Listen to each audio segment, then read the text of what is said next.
নমস্কার, যুক্তি তর্ক সঙ্গে অর্কই আপনাদের স্বাগত। আপনাদের সঙ্গে আমি অর্কপ্রভ সরকার। আজকে স্টুডিওর শীতাতাপ নিয়ন্ত্রিত ঘরে নেই। আজকে আমি রাজপথে ব্রিগেড প্যারেড গ্রাউন্ড অভিমুখে যে রাস্তা চলে গেছে, সকাল থেকেই জনজোয়ার। এই কলকাতা ব্রিগেড প্যারেড গ্রাউন্ডে অনেক ঐতিহাসিক সমাবেশ দেখেছে। Nehru, Khrushchev, Bulganin, Indira, Mujib. আজ 2026 সালের 9ই মে রবি ঠাকুরের জন্মদিনে এক ঐতিহাসিক মুহূর্তে বাংলা মানে পশ্চিমবঙ্গ প্রথম রাষ্ট্রবাদী সরকার শপথ নিচ্ছে শ্যামাপ্রসাদ মুখোপাধ্যায়ের জন্মভূমি এবং কর্মভূমিতে। এই বাংলা ঠাকুর রামকৃষ্ণের বাংলা, এই বাংলা সারদা মায়ের বাংলা, এই বাংলা চৈতন্যদেবের বাংলা, এই বাংলা রবি ঠাকুরের বাংলা, এই বাংলা। আপনাদের স্বনির্বন্ধ অনুরোধ, চ্যানেল সাবস্ক্রাইব করবেন, থ্যাঙ্কস বাটনে ক্লিক করতে ভুলবেন না। আজকের এই পরিবর্তনের নায়ক কে? অবশ্যই বিজেপির লাখো কর্মী সমর্থক, এবং অবশ্যই আমি বিশেষভাবে উল্লেখ করব কাঁথির অধিকারী পরিবারের শান্তিকুঞ্জের মেজ ছেলে শুভেন্দু অধিকারীর নাম, যার নিরলস প্রয়াস পরিশ্রম ছাড়া আজকের এই ঐতিহাসিক পরিবর্তন সম্ভব হতো না। রাজর্ষি প্রধানমন্ত্রী নরেন্দ্র মোদীর মার্গদর্শন, স্বরাষ্ট্রমন্ত্রী অমিত শাহের একেবারে মেটিকুলাস প্ল্যানিং, সঙ্গে সুনীল বানসাল, ভূপেন্দ্র যাদব, শ্রমিক ভট্টাচার্য, সুকান্ত মজুমদার, দিলীপ ঘোষ সহ বিজেপির লাখো কর্মী সমর্থক কার্যকর্তা, তারা নিরলস পরিশ্রম করে আজকে হিন্দু বাঙালির হোমল্যান্ড এই পশ্চিমবঙ্গকে সুরক্ষিত করেছেন। পশ্চিমবঙ্গের লাখো লাখো কোটি কোটি সনাতনী মানুষকে আমার শত কোটি প্রণাম এবং শুভেচ্ছা। পথ চালাতো শুভেন্দুর আজকে শুরু হয়নি। 1988 সালে কাঁথির প্রভাত কুমার কলেজে একাদশ শ্রেণীতে ভর্তি হয় শুভেন্দু। তারপর ছাত্র সংগঠনে যুক্ত, ক্লাস রিপ্রেজেন্টেটিভ। 1996 সালে কাঁথি পুরসভা থেকে কংগ্রেসের টিকিটে কাউন্সিলর। 2001 সালে মুগবেরিয়া কেন্দ্রে প্রতিদ্বন্দ্বিতা করে হেরে যান।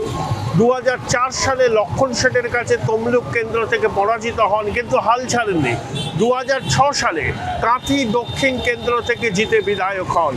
তারপর সিঙ্গুর, নন্দীগ্রাম, জমি আন্দোলনের ধাত্রীভূমি নন্দীগ্রামে অধিকারী পরিবারের এই অবিস্মরণীয় লড়াই মানুষ কোনোদিন ভুলবে না, যার যে লড়াই ভিত স্থাপন করেছিল বাম জমানার অবসানে।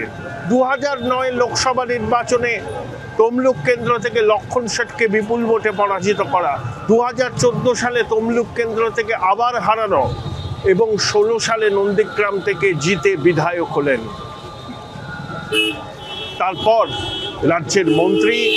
21 সালে নন্দীগ্রাম থেকে মমতা বন্দ্যোপাধ্যায়কে হারালেন, আর 2020 সালের 19শে ডিসেম্বর মেদিনীপুরে স্বরাষ্ট্রমন্ত্রী অমিত শাহের হাত থেকে বিজেপির পতাকা নিলেন।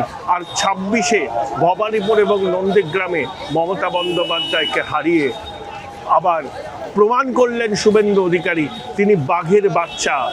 যতই তৃণমূল তার বিরুদ্ধে কুৎসা করুক, প্রবীণ নেতা শিশির অধিকারী, তার মা, তাকে পর্যন্ত না রিয়াদ করেনি। আজকের এই পূর্ণ লগ্নে আমি শুভেন্দু অধিকারীকে, শিশির বাবুকে এবং সংশ্লিষ্ট সকলকে আমার অন্তরের অন্তরতম স্থল থেকে জানাই শত কোটি প্রণাম। দেখুন, কলকাতার বাইরে এর আগে মুখ্যমন্ত্রী হয়েছেন দুজন। স্বাধীন ভারতের প্রথম মুখ্যমন্ত্রী প্রফুল্ল ঘোষ মেদিনীপুরেরই মানুষ ছিলেন। তারপর 1967 সালে ভারতবর্ষের 9টি রাজ্যে কংগ্রেস ক্ষমতাচ্যুত হয়, বাংলাতেও আসে যুক্তফ্রন্ট। 62 সালে প্রফুল্ল সেন মুখ্যমন্ত্রী হয়েছিলেন বিধান রায়ের মৃত্যুর পর।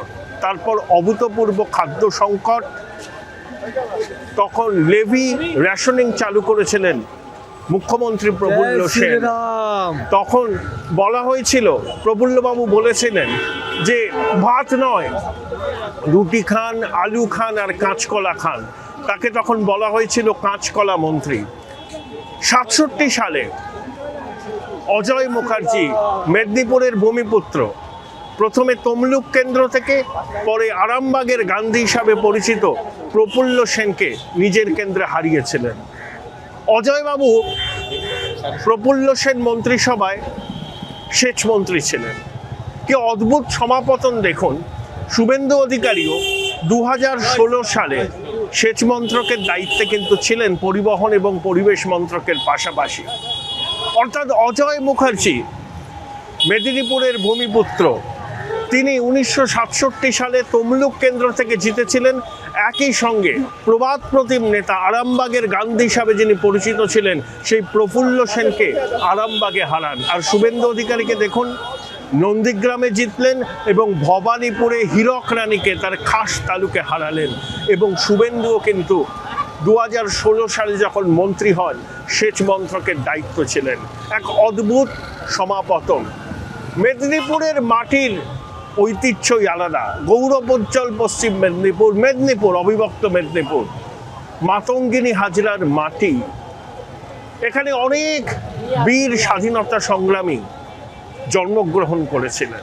তাম্রলিপ্ত জাতীয় সরকার থেকে শুরু করে মেদিনীপুর কি দেয়নি ভারতবর্ষকে। সেই কাঁথির সবার আদরের বুবাই আজকে পশ্চিমবঙ্গের মুখ্যমন্ত্রী। আজকে মেদিনীপুরবাসীর পাশাপাশি আজকে পশ্চিমবঙ্গের সনাতনী মানুষও ভীষণ রকম গর্বিত। এবং আমি ব্যক্তিগতভাবে শুভেন্দু অধিকারীর এই সাফল্য আমি নিজে তাড়িয়ে উপভোগ করছি। কারণ এই মানুষটাকে আমি দীর্ঘ 2.5 দশকের বেশি সময় চিনি।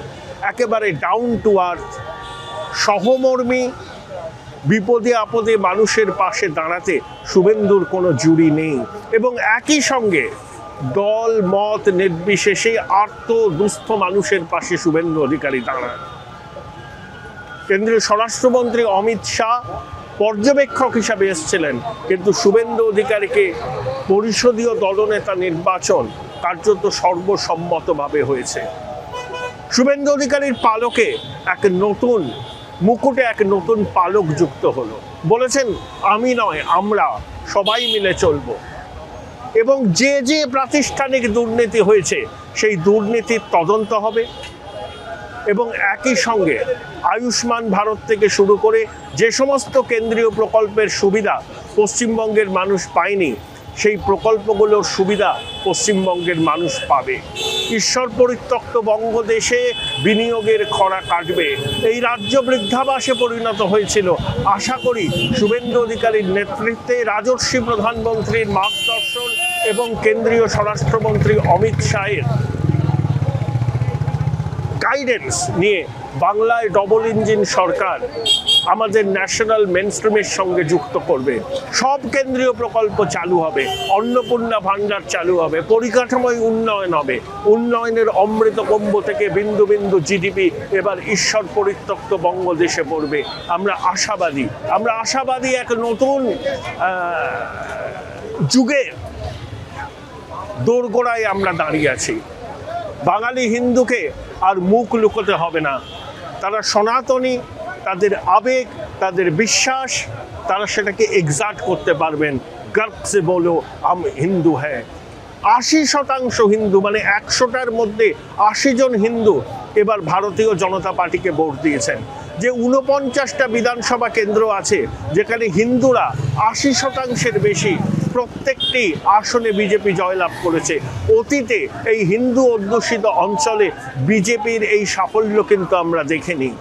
হিন্দু ভোটের কনসলিডেশন, প্রতিষ্ঠান বিরোধিতা এবং হীরক রানী জমানার খুল্লা তোষণের বিরুদ্ধে বাংলার মানুষ রায় দিয়েছেন।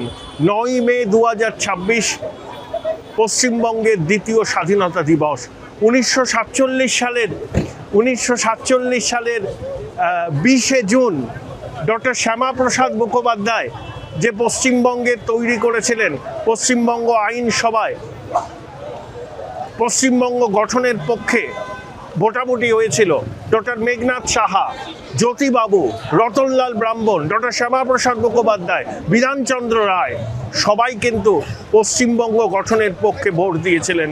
হিন্দু বাঙালির হোমল্যান্ড পশ্চিমবঙ্গ চিরকাল হিন্দু বাঙালির হোমল্যান্ডে থাকবে।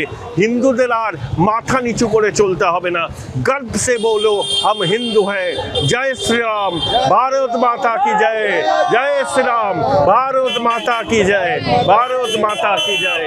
ভারত মাতা কি জয়।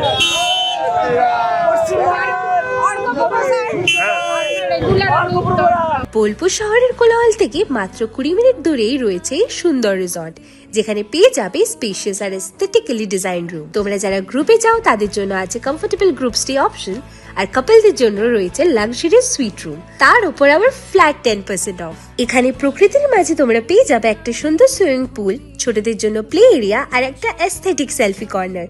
প্রপার্টিটা পুরোটাই পেট ফ্রেন্ডলি, আর এখানে আছে অনেক কিউট ছোট ছোট র্যাবিটস। সকালের ব্রেকফাস্ট থেকে ডিনার পর্যন্ত পেয়ে যাবে একদম হোমলি কমফর্ট ফুড, যা এক কথায় অসাধারণ। বেঙ্গলি কুইজাইনের সাথে সাথে পেয়ে যাবে চাইনিজ আর নর্থ ইন্ডিয়ান অপশন। বিকেলে বনফায়ারের আলো, বন্ধুদের সাথে আড্ডা আর খোলা আকাশের নিচে গ্রাম বাংলার হাওয়া, পুরোটাই এক অপরূপ অনুভব। তাহলে বলো তোমরা কবে প্ল্যান করছো এই পিসফুল এসকেপটা? And don't forget to follow miss cupcake for more such travel updates. 2 minute একটুখানি। হ্যাঁ দাদার সঙ্গে আমাদের আসতে যায়। আমরা উত্তরের ছেলে, উত্তর কলকাতায় থাকি, খোলা থাকুন অঞ্চল। আমরা বর্ধমান।